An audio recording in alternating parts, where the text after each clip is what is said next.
Assalamualaikum warahmatullahi wabarakatuh. Perkenalkan saya Ahmad Rafi Ibnu Alfi dari kelas 10 Apel 1. Di sini saya akan mempresentasikan tentang perkembangan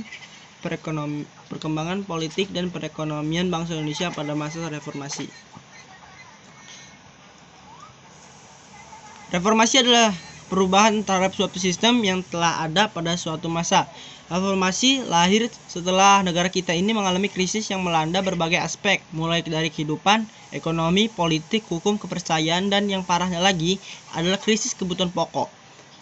Pertama, masa pemerintahan B.J. Habibie. Meskipun sebentar, kepemimpinan Pak Habibie keren banget loh. Bayangin deh, dalam waktu singkat pemerintahnya berhasil menyelamatkan krisis moneter yang terjadi pada masa Orde Baru, dan pemerintahnya membentuk kabinet reformasi pembangunan, kemudian menelurkan beberapa kebijakan di bidang politik dan ekonomi. Nah, berikut ini upaya-upaya bidang politik yang dilakukan oleh pemerintahan Habibie. Mengganti 5 paket undang-undang dan 3 diantaranya diubah agar lebih demokratis. Yang pertama, kebebasan rakyat dalam menyalurkan aspirasi. Yang kedua, melakukan pencabutan terhadap pemberedelan pers. 3. Jejak pendapat wilayah Timur dan lain-lain.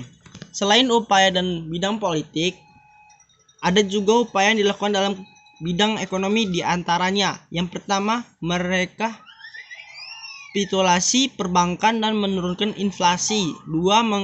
Merekonstruksi perekonomian nasional. 3. Melikuidasi bank-bank bermasalah. 4.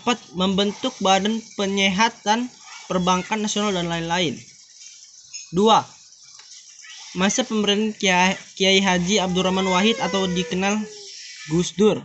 Nah, Gus Dur menjabat mulai dari tahun 1999 sampai 2001.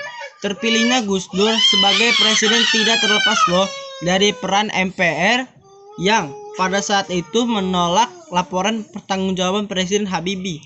Akhirnya Gus Dur terpilih jadi presiden melalui dukungan partai-partai Islam yang menjadi poros tengah.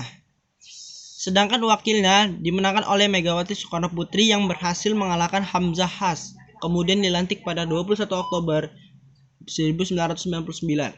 Setelah menjabat pemerintahan, Gus Dur mengeluarkan beberapa kebijakan politik. Beberapa diantaranya adalah: yang pertama, Departemen Penerangan dibubarkan, dia anggap mengganggu kebebasan pers. Departemen Sosial dibubarkan, dianggap sebagai sarang korupsi. Yang ketiga, menyetujui penggantian nama Irian Jaya menjadi Papua pada akhir Desember 1999 dan lain-lain. Kepemimpinan Gus Dur tidak berlangsung lama. Ia harus mundur dari jabatannya pada 23 Juli 2001. Puncak jatuhnya itu ketika MPR yang satu dipimpin oleh Amin Rais atas usulan DPR mempercepat sidang istimewa MPR. MPR menilai Presiden Gus Dur melanggar TAP nomor MPR 2000 dan atas kebijakan-kebijakan yang kontroversial. Setelah Gus Dur lengser, kemudian jabatan Gus Dur digantikan oleh wakilnya, yaitu Megawati Soekarno Putri. Oke, sekian dari saya. Terima kasih. Wassalamualaikum warahmatullahi wabarakatuh.